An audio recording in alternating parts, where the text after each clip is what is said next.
열왕기상 20장 말씀이고요. 3절 말씀을 읽고 나누고 시작할게요. 내 은금은 내 것이요 내 아내들과 내 자녀들이 아름다운 자는 내 것이라 하매 이스라엘의 왕이 대답하여 말하기를 내 주 왕이여 왕의 말씀같이 나와 내 것은 다 왕의 것이니이다 하였더라. 말씀을 모르면 착각에 빠진다라는 제목이고요. 굉장히 주목해야 할 사건이 사실 20장에 기록이 되어 있다고 저는 봐요. 아합과 베나닷의 이야기인데, 베나닷은 아람의 왕이죠. 아람은 지금의 시리아를 가리키고, 베나닷과 아합의 전쟁 중에 일어난 이야기들을 이제 소개하고 있는데요. 베나닷 사신을 통해서 이제 아합의 건 모두 내 것이야 이렇게 선언을 하니까 아합이 말하기를 나 내 것은 왕의 것입니다 이렇게 대답을 하죠. 또 아합은 베나닷을 향해서 갑옷을 입는 자가 벗는 자에게 자랑할 수 없다라고 말하죠. 쉽게 말하면 길고 짧은 것은 대봐야 합니다 이렇게 말을 하는 거예요. 베나달의 신하들은 이스라엘의 하나님은 산의 신이기 때문에 평지에서 싸움을 이길 수 있다 이렇게 말하죠. 과연 이것이 맞는 말일까 이런 질문을 던지게 됐고요.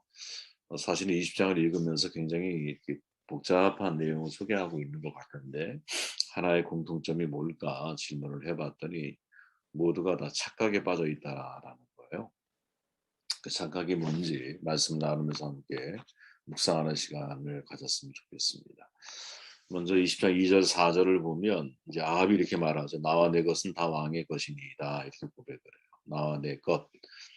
이게 첫 번째 인간이 가질 수 있는 착각이라는 거예요. 여러분 이 세상에 내 것이 어디 있을까요? 없죠. 베나닷은 여러분 왕의 정확한 이름이 뭐냐? 베나닷 2세거든요. 지금 1세의 아들이에요. 아람 지역, 지금 시리아 지역을 다스리던 왕이었는데 아마 외교적인 능력이 뛰어났던 것 같고 주변의 지역 왕 32명과 동맹을 맺어서 막강한 군사력을 확보하고 있는 상태였어요. 그리고 확장을 시도하죠. 북이스라엘을 침공해서 사마리아 성을 에워싸고 아합에게 사신을 보내서 말을 하는 거예요. 네가 가지고 있는 은금 다 내 거야. 네 아내 내 거야. 네 자녀들 아름다운 자 다 내 거야. 이렇게 말을 해요. 정말 화나는 말이죠. 보통 사람이 들으면 그죠? 근데 워낙 막강한 군사력을 확보해서 에워싸여 있는 가운데 있다 보니까 아합이 또 뭐라고 말을 하냐면 나와 내 것 다 왕의 겁니다. 이렇게 고백을 하는 거예요. 굉장히 자존심 상하는 장면이죠. 우리도 과거에 중국에 조공을 바칠 때 보면 이제 굉장히 속상하잖아요. 그죠? 보기만 해도. 그런 상황이 똑같이 지금 벌어지고 있습니다. 물론 이후에 아합 왕은 야, 이게 혼자 결정할 문제가 아니구나 하는 깨닫고 신하와 의논을 하죠. 그리고 그 요구를 거부를 해요. 그리고 결국 베나다 아람군과 1차 전쟁이 시작돼서 선지자가 말하기를 야 네가 이길 거야 나와서 싸웠더니 정말 이겼습니다. 그러나 나와 내 것이라고 말하고 있는 이 아합의 고백은 그죠? 나와 내 것. 이 고백은 이 땅을 살아가는 사람들이 가지고 있는 첫 번째 착각을 우리에게 보여준다라는 거죠. 베라단 역시 아합의 것을 내 것이라고 주장하잖아요. 아합은 내와 내 것이 왕의 것입니다. 이렇게 말하고 있잖아요. 이 대화 통해서 하나님은 인간이 가지고 있는 너희들의 착각이 뭔지 알아? 마치 이렇게 우리에게 말씀하고 있는 것처럼 들린다라는 거죠. 아합은 지금 왕의 자리에 있어요. 권세가 있고요. 궁전이 있어요. 그를 추종하는 수많은 사람들이 있다고 생각을 해요. 하지만 그것은 하나님이 허락하지 않으면 그저 자기 것이 아니라는 사실을 깨달아야 됩니다. 그래서 아람은 베나닷도 마찬가지 아니겠습니까? 자기의 것, 자기의 세상이라고 생각해서 분명히 남의 것이고 자기의 소유가 아님에도 불구하고 그것을 빼앗아서라도 내 것을 삼으려고 하는 인간 세상의 모습을 그대로 우리에게 보여주고 있죠. 우리는 기억해야 되거든요. 욥이 가진 거 모든 것을 다 이제 상실하게 되었을 때 1장 21절에 이렇게 말하잖아요. 내가 모태에서 알몸으로 나왔으니 알몸으로 그리 돌아가올지라 주시니도 여호와시요 거두시니도 여호와시니 여호와 이름이 찬송을 받으실지니라. 아멘. 사실 여러분 이거는 우리가 나이 들어갈수록 점점 이 사실을 깨닫게 되죠. 그죠? 주시니도 하나님이에요. 거두시니도 하나님입니다. 내가 내 소유로 가져갈 수 있는 것은 아무것도 없습니다. 그죠? 여러분 프란치스 교황이 이제 이런 말을 남긴 적이 있거든요. 우리는 매일 세수하고 목욕하고 양치질하고 멋을 내고는 이 몸뚱이가 나라고 착각하며 사는 겁니다. 우리는 살아가면서 육신을 위해 돈과 시간, 열정과 정성을 쏟아부어요. 예뻐져라, 멋져져라, 날씬해져라, 늙지 마라, 병들지 마라, 죽지 말라 이렇게 우리는 하지만 결국 이 육신은 내 소원과 상관없이 살도 찌고 야유가고 병도 들고 늙어가고 암에 노출되고 기억이 점점 흐릿해지고 결국엔 죽게 됩니다. 누가 그 길을 막아서겠습니까? 이 세상에 내 것은 하나도 없어요. 배우자가 내 겁니까? 자녀가 내 겁니까? 친구들이 내 것인가요? 내 몸뚱이도 내 것이 아니지인데 누가 내 것이며 어느 것이 내 것이란 말입니까? 모든 것은 한순간 인연으로 만났다가 구름이 흩어지듯 헤어지고 사라지는 건데 고아도 한때고요. 미워도 한때의 만남일 뿐입니다. 사실 이렇게 내용을 읽어보면 동양 사람이 하는 말처럼 들릴 때가 있어요. 그죠? 동양적인 사고가 있어서 담겨 있는 것 같아요. 세상에 내 것이 하나도 없다라는 거죠. 내 몸이 변화되는 것도 내가 막을 수가 없는데 그게 무슨 내 거라고 우리가 주장할 것이 있느냐. 참 프란치스코 교황 다운 말이 아닌가 이런 생각이 들어요. 그러면 질문할 수밖에 없죠. 야 그래 내 것이 없다라는 믿음이 있다면 우리는 어떻게 인생을 살아야 되지? 저는 늘 답변이 그런 거예요. 소유하는 삶보다 누리는 게 중요하다 이런 거죠. 내 것으로 소유하지 않고 가진 것을 좀 충분히 누리고 감사하면서 살면 사실은 내가 소유하지는 못하지만 더 풍요로워질 수 있다는 거죠. 왜 하나님이 유목민을 선택해서 하나님의 제사장 백성으로 삼았을까? 아브라함은 유목민이잖아요. 유목. 그죠? 우리를 지금 그들로 얘기하면 베두인 같은 사람. 잠시 나그네처럼 왔다 가는 세상. 잘 사용하고 잘 나누다가 그렇게 어느 날 지는 석양처럼 동이 트면 사라지는 별빛처럼 떠가는 구름처럼 잠시 머문 바람처럼 그렇게 살다가 가야 할 인생이라는 거죠. 천산병 시인의 소풍 가는 길처럼 우리 소풍 인생이라는 것을 기억하며 귀천의 시에서 그죠? 기억하며 살아야 되는 것이지. 움켜쥔 손에 우리가 소유할 수 있는 게 과연 뭐가 있겠어요? 처음에는 움켜쥐고 태어나지만 죽을 때는 피고 죽는 거잖아요. 우리의 인생이죠. 하나님 앞에 가져갈 수 있는 것은 시편 기자의 고백처럼 내 소유는 네 것이니고 주의 법도를 지킨 것이니이다. 우리가 하나님의 뜻을 지킨 것 외에는 가져갈 수 있는 게 없다. 이게 우리의 믿음이 아니겠는가? 그렇기에 내가 이 내 것이 없다라는 믿음을 가지고 있다면 나의 모든 것들은 내가 잘 누려야 되는 거죠. 잘 누려야 되는 거예요. 더 많이 가진 건 나누고 더 많은 사람과 더불어 행복하게 살아갈 줄 알고 세상을 더 아름답게 갖고 나가려고 하는 작은 힘이지만 그죠? 오병이어의 정신을 가지고 그렇게 살아야 되는 게 우리의 삶이 아닐까 그런 생각을 하게 되죠. 두 번째 11절 말씀을 보면 이스라엘 왕이 대답하여 이르되 갑옷 입은 자가 갑옷 벗는 자 같이 자랑하지 못할 것이라 하라 하니라. 재밌는 장면이죠. 아합은 장로들과 회의를 하는데 베나다의 요구를 반대를 해요. 그리고 사신을 통해서 뭐라고 답변을 하냐면 야 진정한 용서가 뭐냐 갑옷을 입을 때가 아니야 갑옷을 벗을 때 자랑하는 사람이야 이렇게 말해요. 무슨 말일까 고민해 보셨을 거예요. 그죠?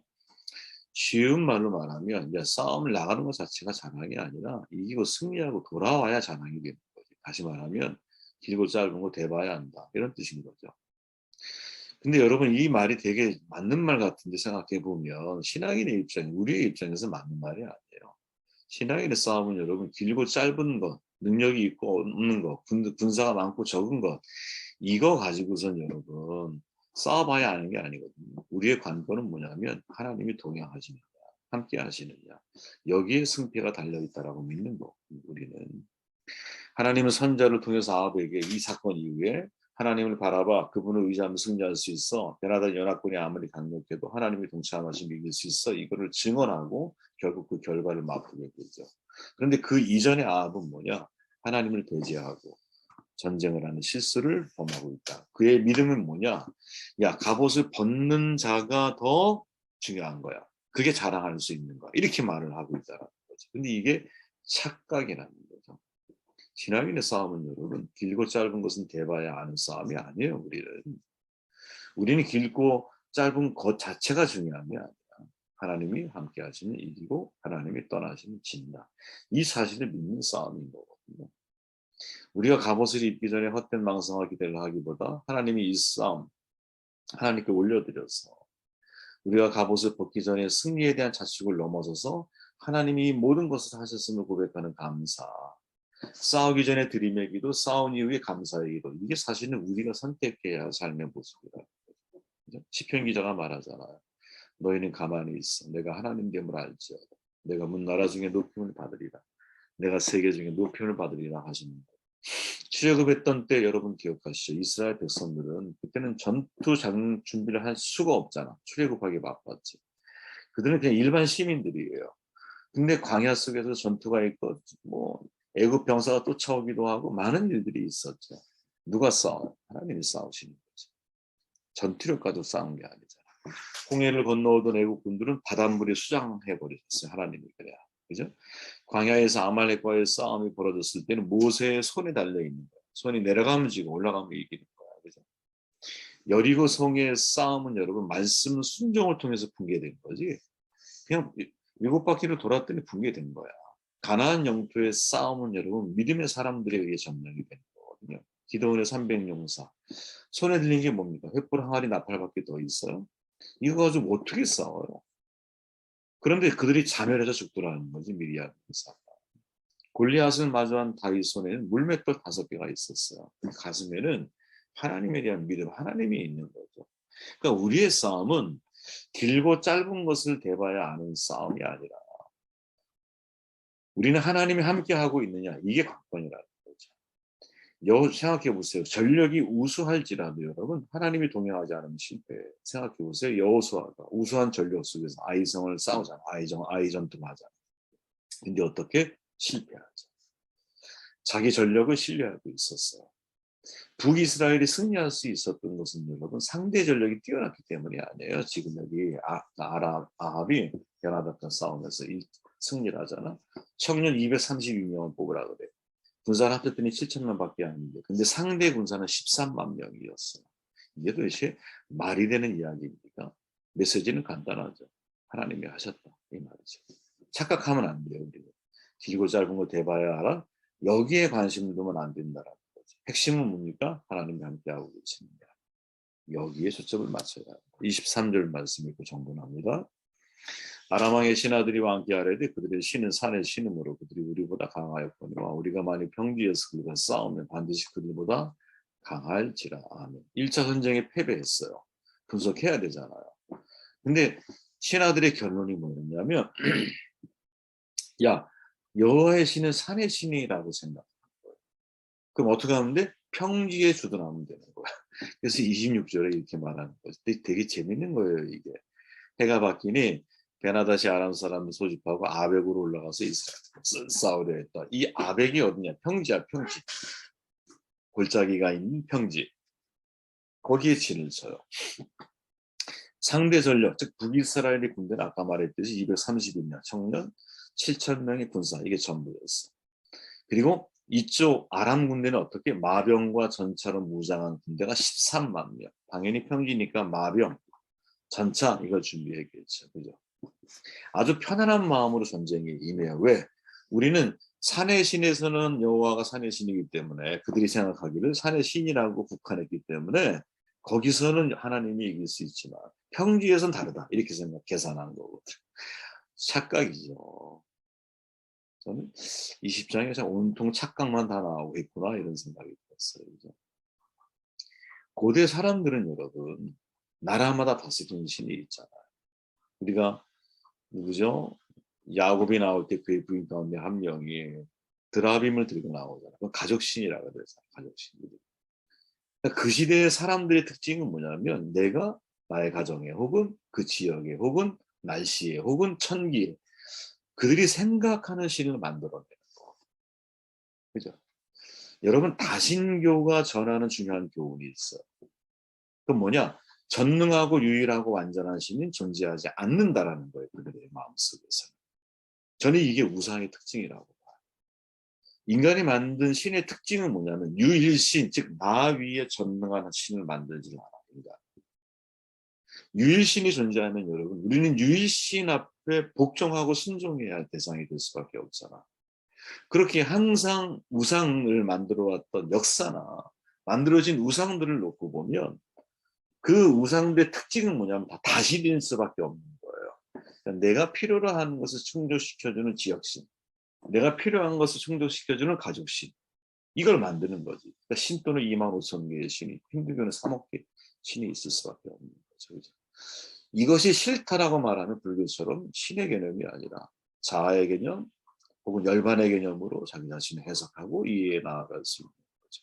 그죠? 저는 하나님이 여러분 지옥의 착각이에요. 그죠? 산의 신으로 규정시키는 온 우주를 다스리는 하나님이시잖아요. 그죠? 그래서 이 전쟁도 성공할 수밖에 없는 거죠. 이거는 어떻게 보면 이제 하나님의 아합이 착했기 때문에 하나님이 이것을 갑자기 뜬금없이 선자를 보내서 전쟁의 승리를 예언해 주시잖아요. 이유가 뭘까? 실은 베나닷을 대상으로 해서 하나님이 전쟁을 하고 계시는 게 아닐까 그런 생각을 하고.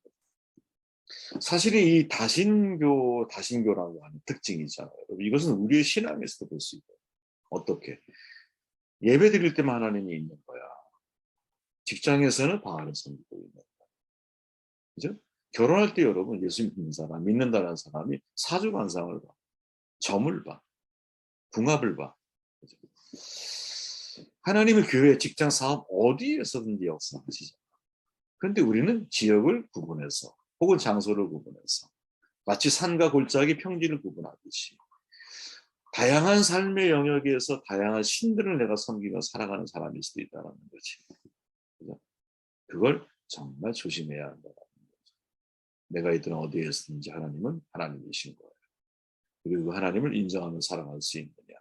지금 이 베나닷 군사들이, 베나닷 사람들이 우리에게 보여주고 있는 산의 신과 평지의 신이라고 하는 것, 이것은 엄청난 착각의 인생을 살아가고 있는 사람의 모습을 보여주고 있죠. 결국 이 모든 것들을 하나로 뭉쳐보면 이들이 왜 이런 현상에 빠질까? 말씀을 모르기 때문이죠. 말씀을 모르면 여러분 착각에 빠지는 인생이 되는 거예요. 그죠? 하나님을 모르면 사람은 착각에 빠져요. 그리고 그 착각 속에서 자신이 어떤 실수를 한지도 모르고 잘못된 선택을 하고 인생을 살아가게 되는 거죠. 이 말씀을 듣고 기도하시고 제가 마무리